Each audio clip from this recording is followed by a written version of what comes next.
cet après-midi, on était intéressé à revenir sur cette proposition qui consiste à réduire le temps de travail et à le réduire en réduisant aussi le nombre de jours de travail. Donc c'est une modalité particulière. Et on va tout de suite rentrer dans le partage autour de cette modalité. Ce que je vous propose, c'est que peut-être Michel Lebotte, on va commencer avec vous. Vous allez peut-être tout de suite vous présenter. En tout cas, merci beaucoup de venir depuis la Bretagne. Vous êtes permanent syndical CFDT dans une coopérative agricole, agroalimentaire. Donc, peut-être en quelques mots, vous présentez, et puis vous nous présentez votre coopérative, et puis après, on va rentrer dans la façon dont cette question de la réduction du temps de travail et du passage à la semaine de 4 jours s'est menée dans votre coopérative. D'accord. Bonjour à toutes et à tous, merci de m'accueillir. Donc, Michel Lebotte, donc je suis, comme vous l'avez dit, donc je suis délégué syndical dans mon entreprise. Donc, il y a aujourd'hui un groupe agroalimentaire donc, qui s'appelle Even. C'est une coopérative laitière qui a été créée au début des années 30. Donc à proximité de l'Esnevin, entre Brest et Morlaix, pour vous situer un peu géographihiquement.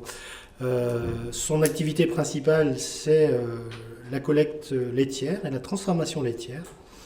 Donc elle n'a eu cesse de se développer. Et aujourd'hui, le groupe a deux activités principales, l'activité laitière et la transformation, et la distribution et la vente de produits alimentaires.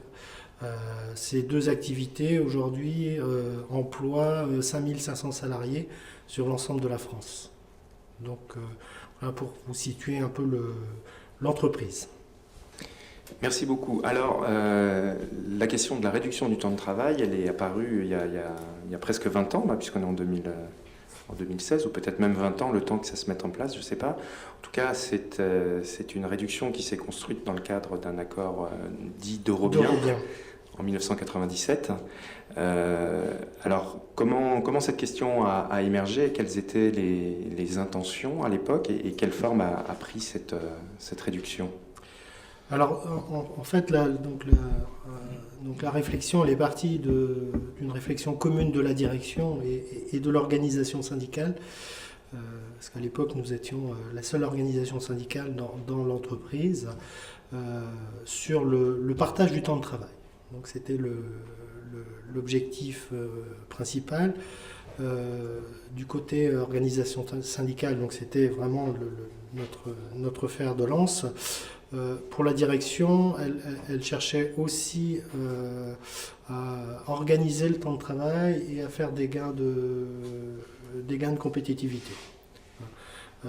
Donc les trois enjeux de la création et de la négociation de l'accord, c'était la création d'emplois. On était parti sur une base de création de 120 postes. Une amélioration de la compétitivité de l'entreprise et puis concilier les temps de la vie, donc temps de travail et puis qualité de vie.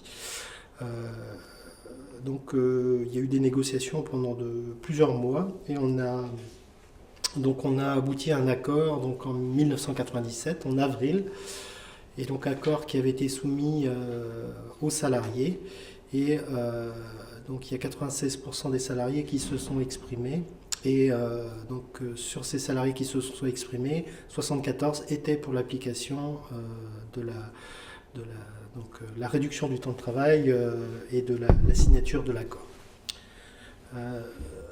Comment s'est fait en fait, cette mise en œuvre en fait de l'accord? L'objectif était de réduire de 15% le temps de travail. C'est-à-dire qu'on était déjà sur le périmètre, on était déjà à 38 heures, on n'était pas à 39 heures. Donc il y avait eu un accord donc en 1982 sur le sujet et on avait déjà baissé le temps de travail de 1 heure par rapport aux 39 heures donc légaux. Donc l'objectif c'était de passer de ces 38 heures à 32h30. il y a un groupe de réflexion qui a été mis en place afin d'étudier en fait la faisabilité, comment on pouvait organiser ça dans les ateliers, parce que voilà, il y avait plusieurs activités. Et donc, des audits ont été réalisés dans chaque atelier de la coopérative. Et donc, sur comment organiser le travail, l'utilisation de l'outil de production, donc les emplois et les compétences en interne, donc les besoins de formation professionnelle, et quel était le profil en fait, des salariés qui seraient embauchés. Donc ensuite, en avril, donc, il y a eu le début d'une expérimentation dans certains services, et donc en fait qui s'est traduit par une augmentation de la journée de travail en fait. C'est-à-dire que pour passer à 4 jours, on a augmenté le temps de travail journalier pour passer à 8 heures en fait. Chose qu'avant on était plus sur une base de 7 heures. Donc voilà. Donc, ce qui fait qu'on s'est trouvé sur une augmentation du travail journalier. Donc c'est rentré en application et puis très vite les effets escomptés ont été bénéfiques, et au bout d'un an en fait d'accord, en fait, on s'est retrouvé avec pratiquement 200 emplois créés. Donc, ce qui était quand même assez significatif, dû aux effets de la RTT, mais aussi de la croissance de l'entreprise. Parce que le groupe était en croissance et avait une activité continue. Donc, on était sur une activité, je dirais, sur le bassin nord finistérien. Et l'accord n'a concerné qu'une partie de l'entreprise. C'est-à-dire qu'elle a concerné la coopérative laitière. Certaines entreprises qui étaient sous forme de filiales ne sont pas rentrées de suite dans la démarche. Et donc l'accord permettait en fait de rentrer dans cette démarche.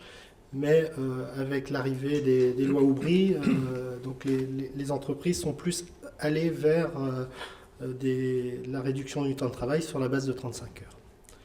Donc 2 ans plus tard, voilà, on s'est retrouvé avec la coopérative Maison Mère à 32h30 et des entreprises à 35 heures. Donc là, qui n'était pas sur le modèle des 4 jours. Qui n'était pas tout à fait sur le modèle des 4 jours. Qui tendait vers les 4 jours, mais qui était plus sur du 4 jours et demi, quoi. Et alors, pour suivre, là, vous nous disiez, dans les 3 enjeux, il y avait l'enjeu de la conciliation. Ce qu'on comprend de la mise en œuvre, c'est qu'à la fois, on a un peu augmenté la journée quotidienne, donc ça fait des journées en termes de conciliation, là où on est un peu moins présent. Par contre, on a basculé sur un rapport 4-3 entre le nombre de jours travaillés et le nombre de jours non travaillés. Oui, tout à fait. Et ce travail a été fait en fait pour tout le monde, en fait, tous les salariés, sous une forme un peu différente. C'est-à-dire que pour les ouvriers employés, on était sur une base annuelle de 1477 heures, donc ce qui fait à peu près donc, la semaine des 4 jours. Pour les agents de maîtrise, on était sur un nombre de jours travaillés de 184 jours, donc ce qui leur donnait 45 jours de RTT supplémentaires sur l'année. Et donc les cadres étaient sur une base de 195 jours. D'accord. Et donc on a envie de savoir finalement, après 1 an ou après 2 ans, comment... Alors, il y a eu un effet sur l'emploi. Vous avez créé les emplois que vous aviez imaginés, voire au-delà, puisqu'en même temps vous étiez en développement.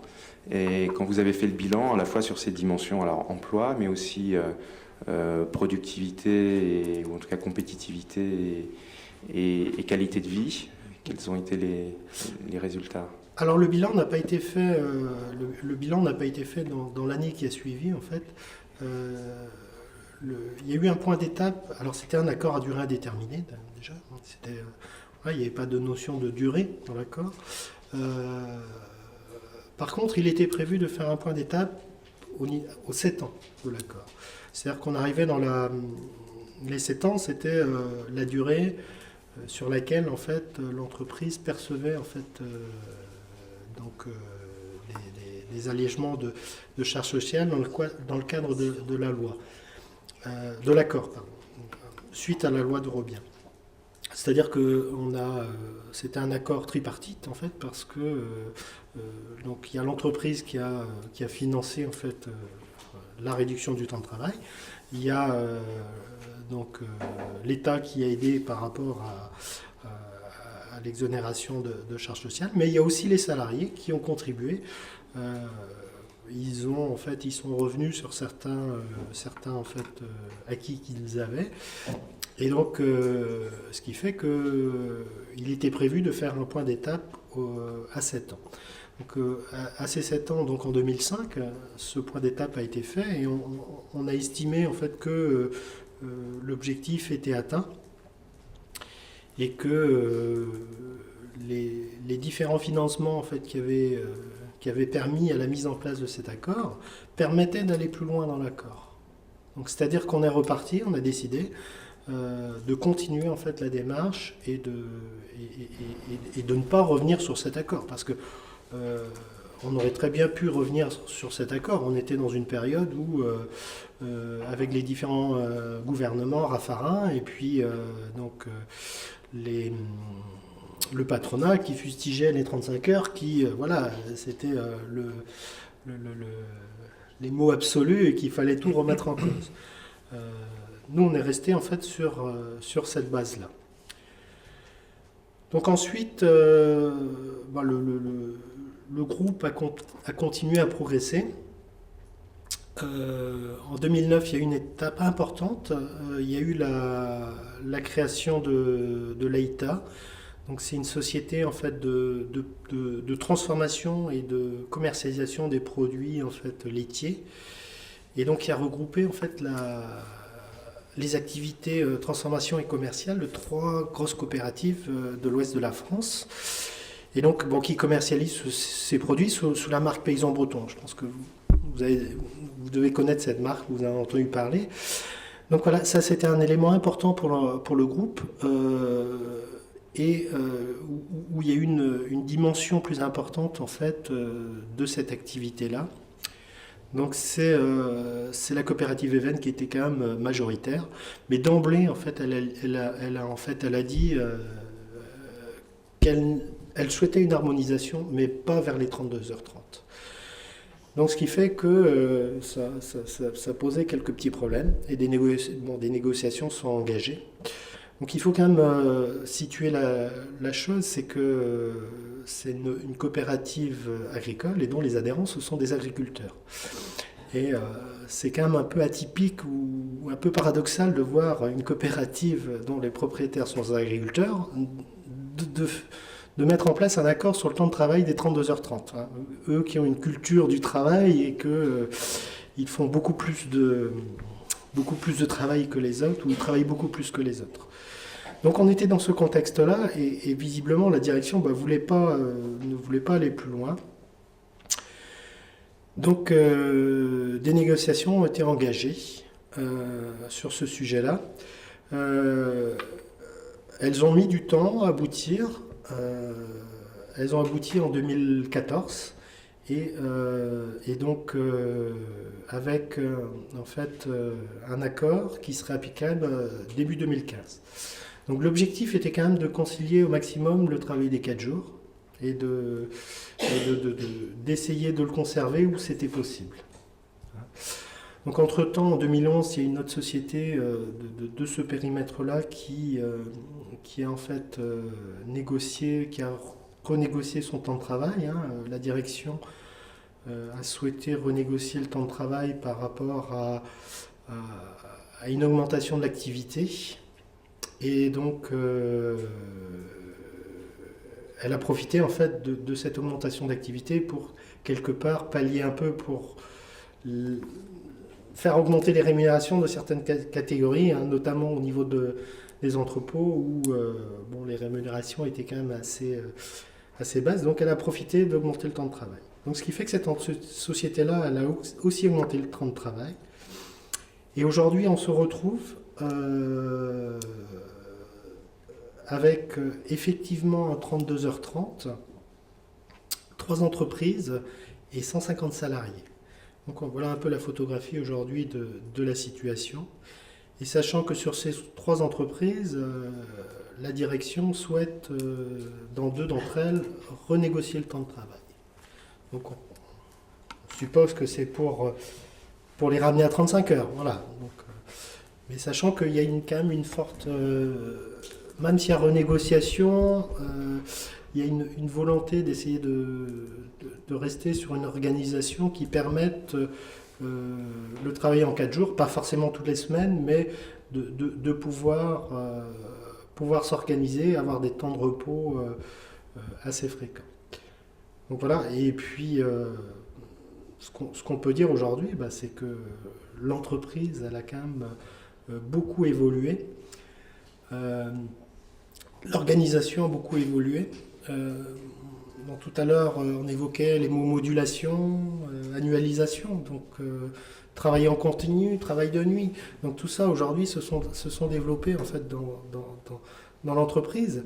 Et ce qui fait que dans certains ateliers, on a des temps de travail qui se répartissent sur les 7 jours. Donc où la semaine elle peut se faire le week-end et des jours de repos en semaine. Donc voilà, aujourd'hui on est dans cette situation-là où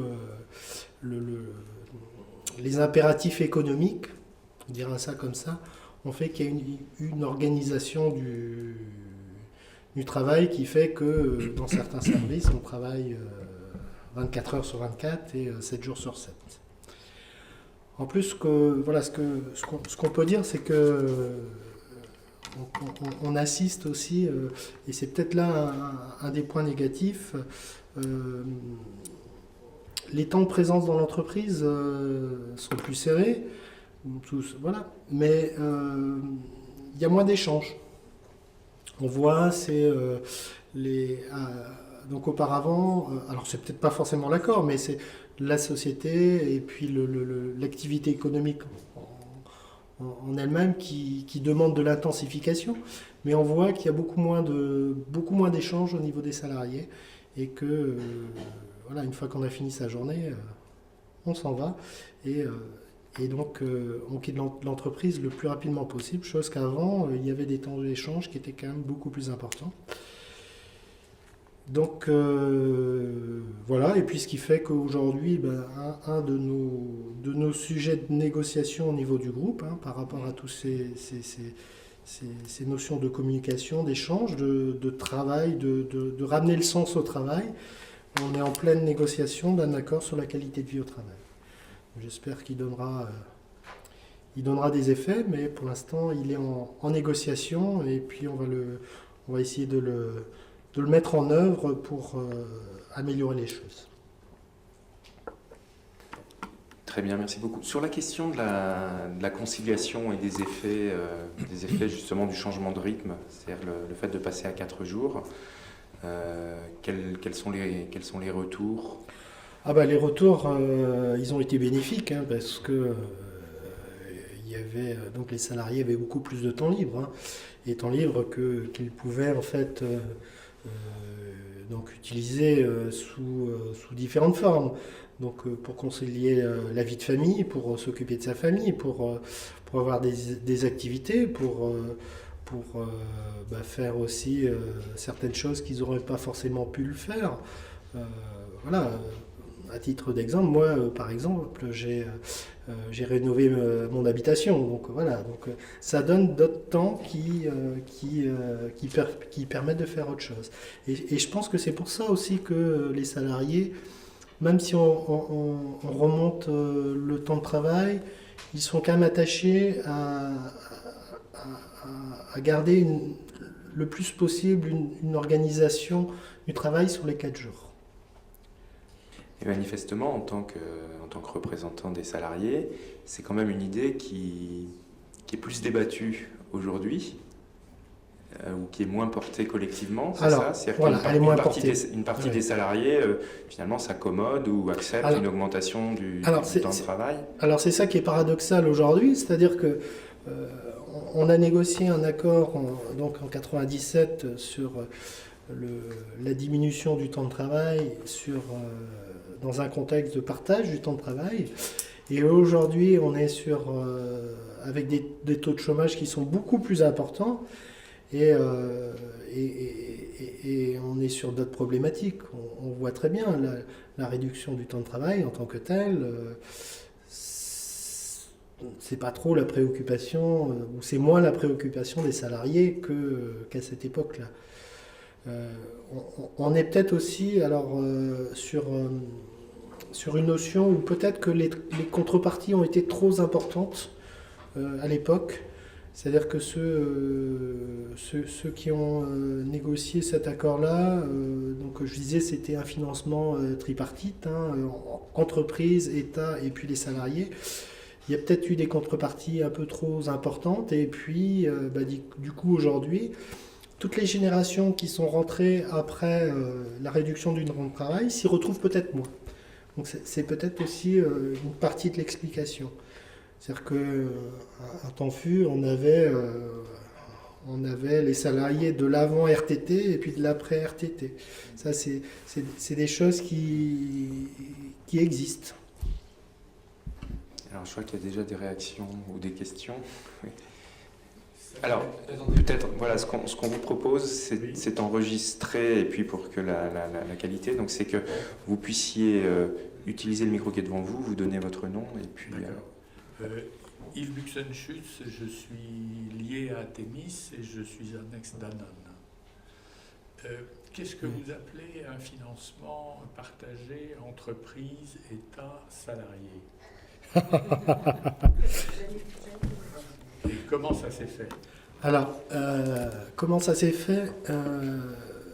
Il y a l'État en fait qui a financé donc les exonérations. Donc il y avait un financement sur 7 ans.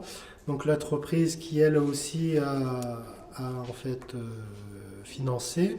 Et puis les salariés qui aussi par rapport à certaines dispositions en fait ont contribué.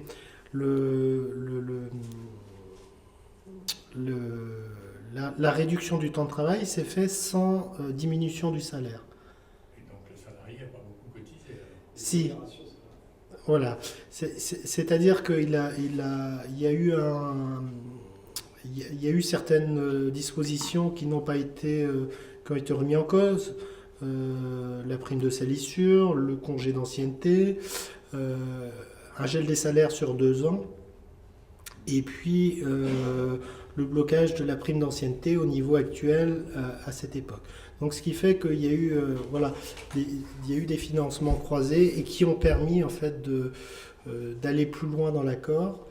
Et l'entreprise en fait, elle a fait en sorte de provisionner, c'est-à-dire que quand elle recevait en fait les aides, elle n'a pas en fait utilisé tout pour financer, mais elle l'a mis de côté pour pouvoir aller plus loin dans le temps par rapport à la mise en place et à l'application. Au-delà des 7 ans, c'est ça, pour que ça puisse... Oui, tout à fait. Alors, merci beaucoup. Il y a Jean-Yves et Madame, Monsieur, Pierre. Jean-Yves, tu commences? Oui, merci Michel Lebode pour ce retour un peu en arrière qui nous rappelle les lois Robien, aussi Aubry, les premiers Aubry qui étaient faits où il y avait 3 tiers pour financer les gains de productivité pour l'entreprise, les salaires, une modération salariale du côté des employés et puis et les gains de productivité. C'était ça les 3 sources de financement en fait de la réduction du temps de travail. Moi j'avais deux questions en fait. Une première c'est, alors parce qu'elle est actuelle, c'est le statut des heures supplémentaires. Ça commençait à 35 ou ça commençait... normalement, j'imagine que ça commence à 35, voilà, mais pour ceux qui sont à 32 heures, c'est une première question. Et la deuxième, c'est une question sur la prise en compte de la structure, qui travaille, est-ce que la part des femmes, la part des hommes, et est-ce que cette modalité 4 jours, c'est-à-dire réduction quotidienne, a le même intérêt, le même attrait pour les femmes et les hommes, parce que je pense que la réduction quotidienne pour des gens qui ont des jeunes enfants, les enfants s'en occupent au quotidien, donc il n'y a pas un jour où il y a des jours où on s'en occupe plus. Enfin, voilà, je voulais savoir s'il y avait des dissensions justement sur la modalité de la réduction du temps de travail qui était liée au genre ou à l'âge ou à d'autres choses comme ça. Alors, non, on n'a pas perçu en fait qu'il y avait... Alors ça dépend des services en fait, ça dépend des services, des entreprises.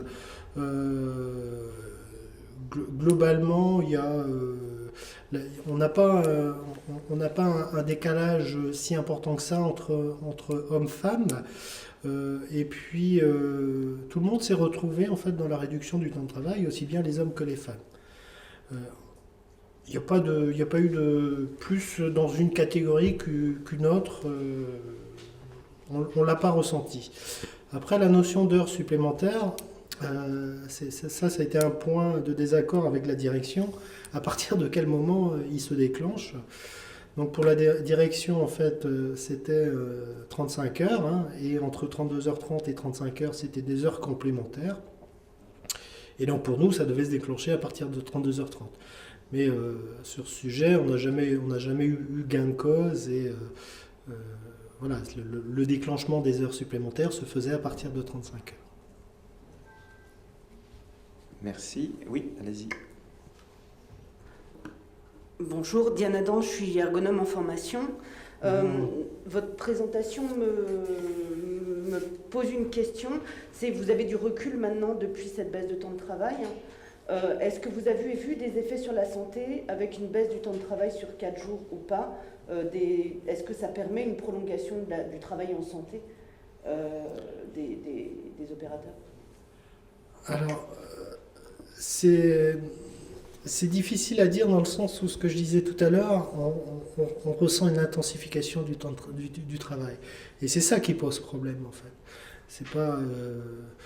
C'est plutôt à ce niveau-là que je pense qu'aujourd'hui la difficulté et que l'on souhaite aller vers une négociation d'un accord sur la qualité de vie au travail, justement pour remettre le travail au centre de la discussion et travailler sur tous ces sujets du vieillissement, hein, parce que c'est quand même un sujet prégnant, et en fonction des services aussi, il y a certains services qui sont plus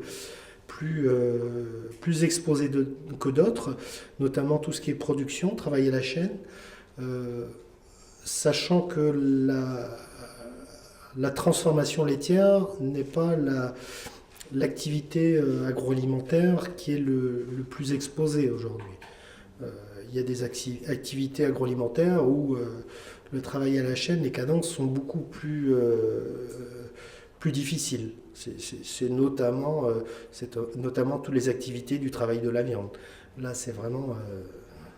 il y a des choses à faire.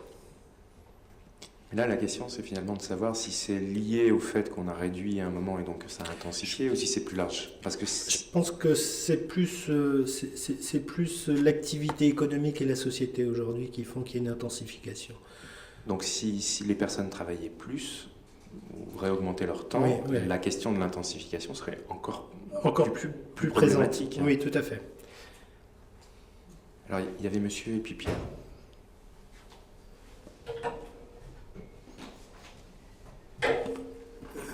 Boris Engelson, touriste au propre et au figuré.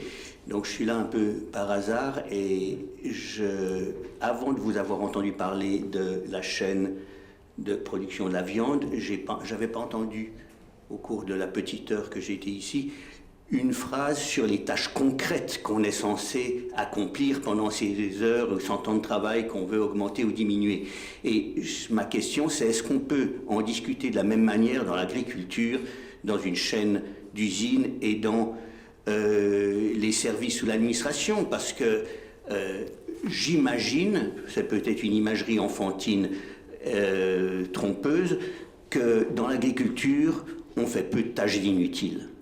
Il y a des contraintes saisonnières, des contraintes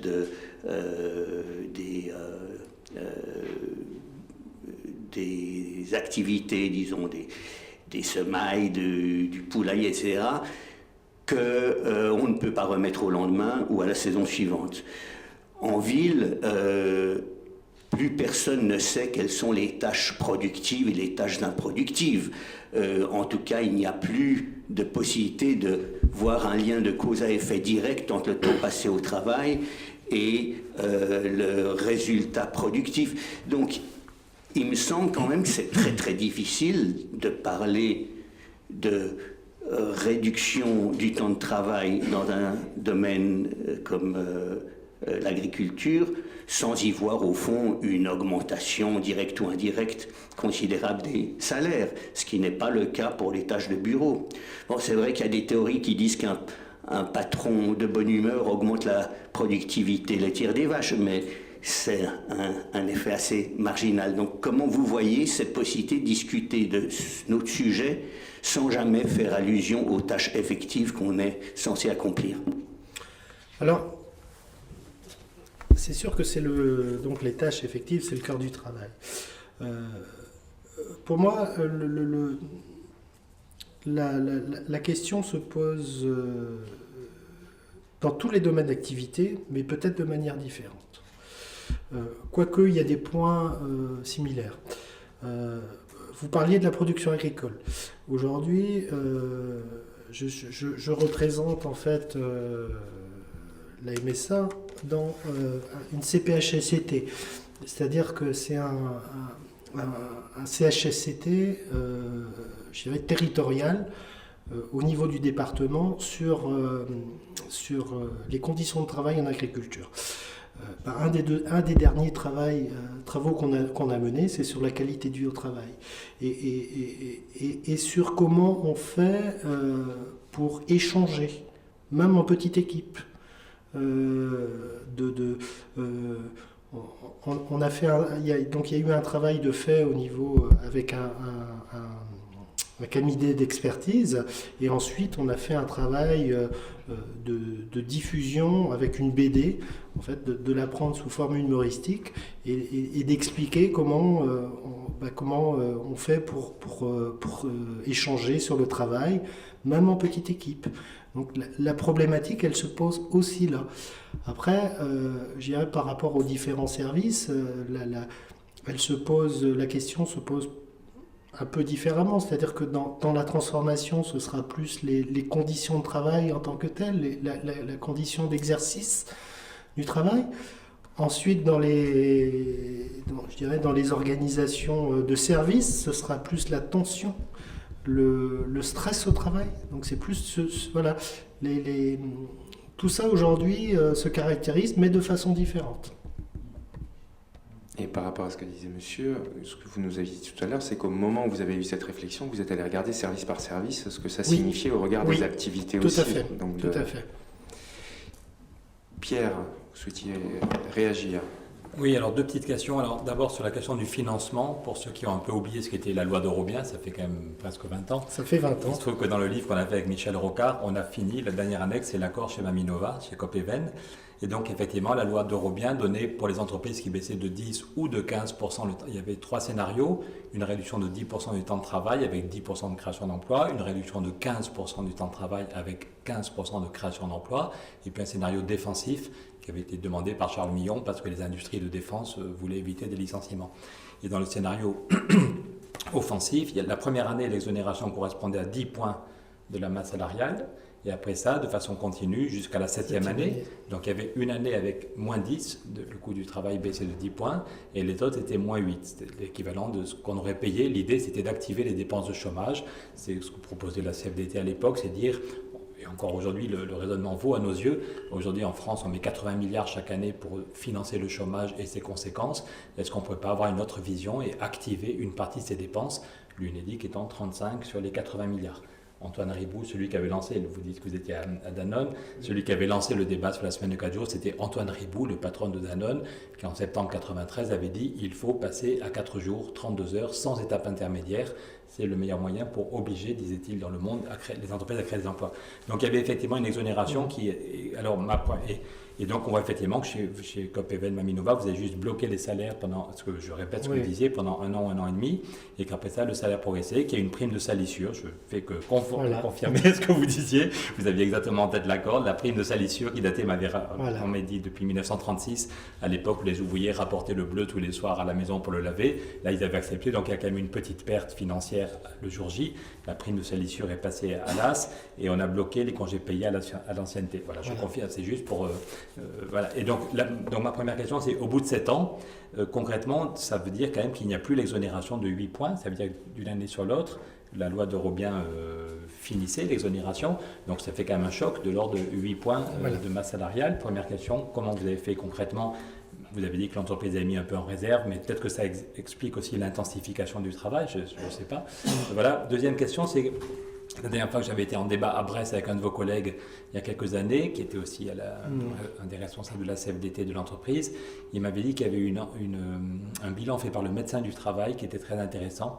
On voyait vraiment les avantages sur le stress, sur l'absentéisme. Donc je ne sais pas si vous avez en tête cette étude, le bilan. Il m'avait dit qu'il y avait un bilan fait par le médecin du travail. Voilà, il y avait un bilan qui a été fait sur le périmètre historique et donc... c'est vrai qu'aujourd'hui, c'est un peu plus difficile dans le sens où l'entreprise, en fait, donc à l'origine, en fait, c'était sur la coopérative laitière, donc c'est-à-dire qu'il y a une seule entité. Aujourd'hui, cette entité-là, donc, elle a été segmentée au début des années 2000 et ça représente en fait 7 sociétés. Donc il y a eu un éclatement, donc on a une vision un peu, qui est quand même beaucoup plus difficile. Et donc voilà, sur ces 7 sociétés aujourd'hui, donc il y en a 3 qui sont toujours à 32h30.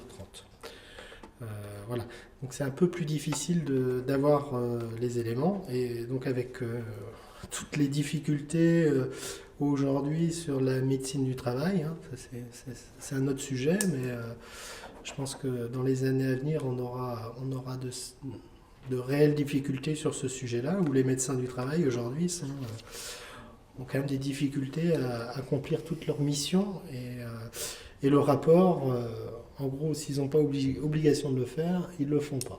D'accord, mais dans les premières années, il y avait eu parce que c'était un rapport qui avait dit des choses. Oui, qui avait dit des choses intéressantes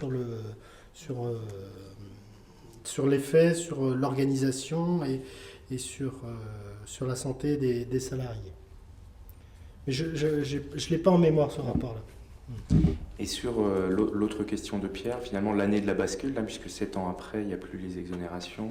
Alors voilà, c'est-à-dire que dès le départ en fait, de l'accord, l'entreprise, elle a mis de côté en fait. Les exonérations, une partie des exonérations ont été provisionnées et en fait, dans l'atterrissage, on avait au bout des 7 ans, avec les provisions qui avaient été faites, on pouvait encore tenir 7 ans supplémentaires. D'accord. Voilà. Vous pouviez tenir combien? Pour parler dans le micro. Oui. Vous pouviez tenir 7 ans plus. Alors voilà, 7 ans en plus. Parce qu'au passage, je complète, vous en êtes où avec la crise du lait là, en ce moment? Avec la crise du lait. Oui. Voilà. Parce que tant que vous étiez dans l'impact, vous aviez des prix garantis. C'est les producteurs qui avaient des prix garantis. Aujourd'hui, voilà. Ça ne descendait pas chez vous un peu? Ah si, c'est un impact. Aujourd'hui, il y a un impact. Ça, c'est clair qu'avec la conjoncture laitière, il y a un impact. Mais en tant que tel, il n'y avait pas d'impact sur la masse salariale et sur la réduction du temps de travail. C'est-à-dire que c'est un financement, je dirais, de l'entreprise. Alors c'est sûr que si on avait demandé un financement, déjà tout à l'heure je disais que diminuer à 32h30 dans le monde agricole, c'est presque un sacrilège. Alors si en plus on leur avait demandé de financer, je pense que là on aurait eu de sérieux soucis. Oui.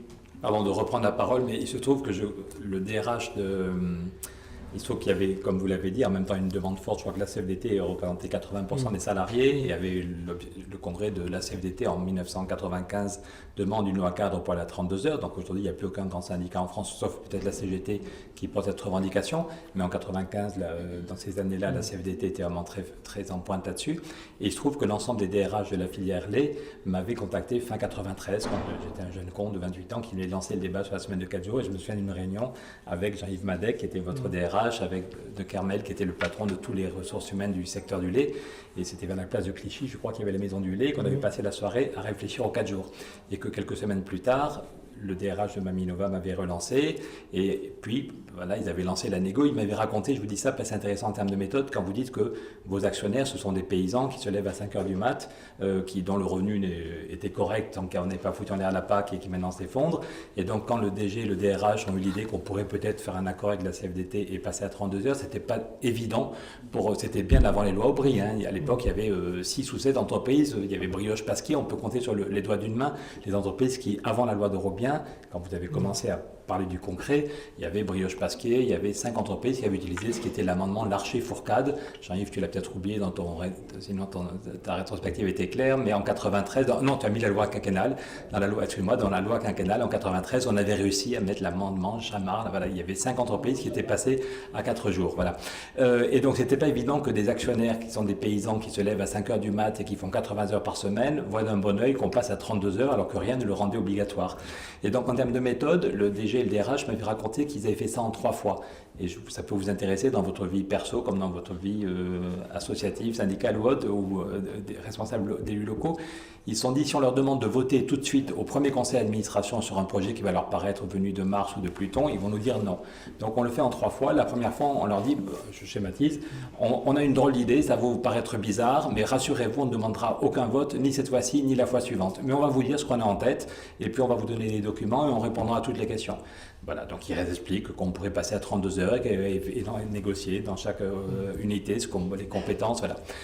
Plein de questions sur ce projet très bizarre. Et puis, on laisse reposer. Et puis, ils sont là pour répondre par téléphone jusqu'à la prochaine réunion. Et la prochaine réunion, toujours aucun vote. Mais on met sur la table toutes les questions, toutes les objections. Et c'est seulement à la 3e réunion que le DG et le DRH ont demandé aux actionnaires le feu vert pour pouvoir négocier concrètement.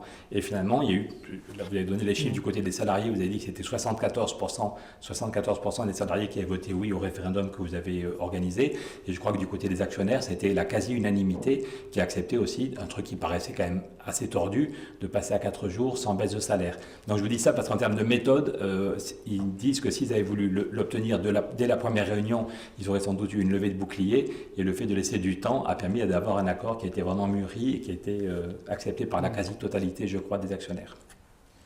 Merci beaucoup. Est-ce qu'il y a des personnes qui souhaitent des compléments Alors attendez, on va faire priorité à ceux qui n'ont pas posé de questions. Et sinon, je vous redonne la parole. Alors, vous allez reprendre tous les deux la parole si vous le souhaitez. Allez-y. Et puis après, on va passer à Pierre. Allez-y.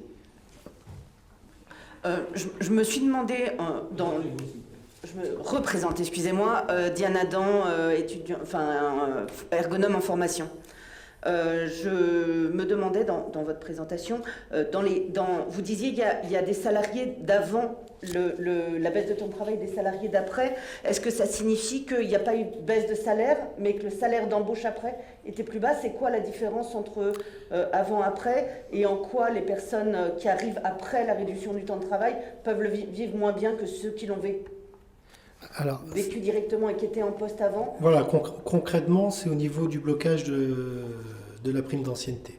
Donc c'est à ce niveau-là que se fait la différence. C'est-à-dire qu'aujourd'hui, le niveau de la prime d'ancienneté est quand même plus basse qu'avant.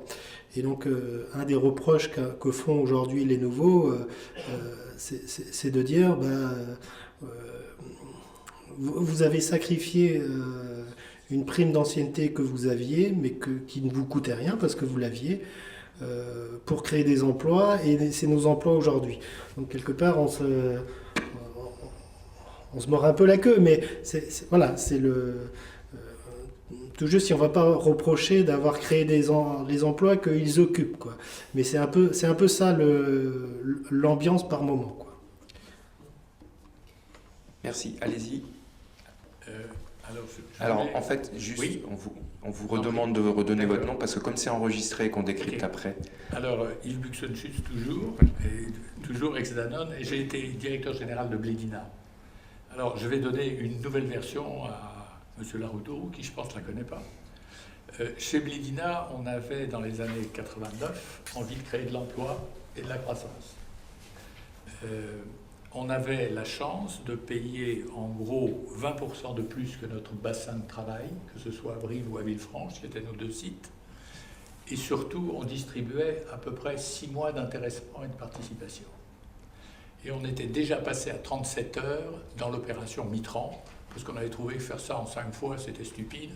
Donc on avait fait 37 heures du premier coup, de manière très patronale, en disant il faut se démerder avec 37 heures pour faire la même chose qu'on faisait en 40. Bon, et moyennant quoi, on laissait les salaires en état. Et à ce moment-là, on a tout bêtement dit aux gens, écoutez, c'est pas compliqué, à partir du 1er janvier 91, je crois, nous embaucherons désormais les gens à 32 heures, payés 32, 37e. Compte tenu de l'incidence, de l'intéressement, du sursalaire, etc., tant qu'il y en aura dans la cour, on ne changera pas. Et les cadres, on les a pris à 9 dixièmes, qui pouvaient prendre soit une demi-journée par semaine, soit un jour tous les 15 jours, comme ils voulaient. Voilà.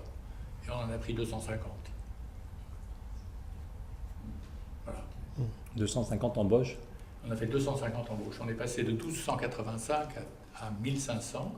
Alors j'ai même la décomposition, là, je viens de la retrouver dans mon ordinateur. Il y en a 63 qui sont venus de la croissance, parce qu'on était dans une entreprise qui croissait de 10% par an. 58 qui venaient des mesures d'emploi, c'est-à-dire que chaque 5 heures qu'on supprimait, ça faisait déjà en plus, hein, forcément. On a travaillé sur l'aide au développement local, 32 personnes, donc des aides à démarrage d'entreprise, des choses comme ça, et puis 33 en alternance. Voilà. Et moi j'ai quitté Blédina en 97, je crois que l'expérience a tenu encore 2-3 ans, et puis après ça, les gens manquent d'imagination, donc ils se sont lassés, donc ils sont arrêtés. Voilà, c'est tout. Mais on a eu tous les gens qu'on voulait, et les 2 seuls engagements qu'on avait pris, c'est qu'on avait donné l'autorisation à un salarié existant de passer au nouveau régime si ça l'intéressait, sur la base du volontariat total. On en a eu quelques-uns, pas beaucoup. Et on s'était engagé à ne jamais l'imposer aux salariés qui avaient vécu dans l'ancien Blédina. Voilà. Mais ce que je voudrais dire, c'est que si vous voulez, la machine économique marche sur la productivité, et la productivité donne du temps et de l'argent. Et en 1981, par hasard, les gens ont arrêté de vouloir du temps. Nous n'avons plus eu de grève sur le temps de travail à partir de 81. Les gens, ils travaillaient 5 jours, 8 heures, 5 semaines ou 6 semaines de congés payés, ça allait très bien.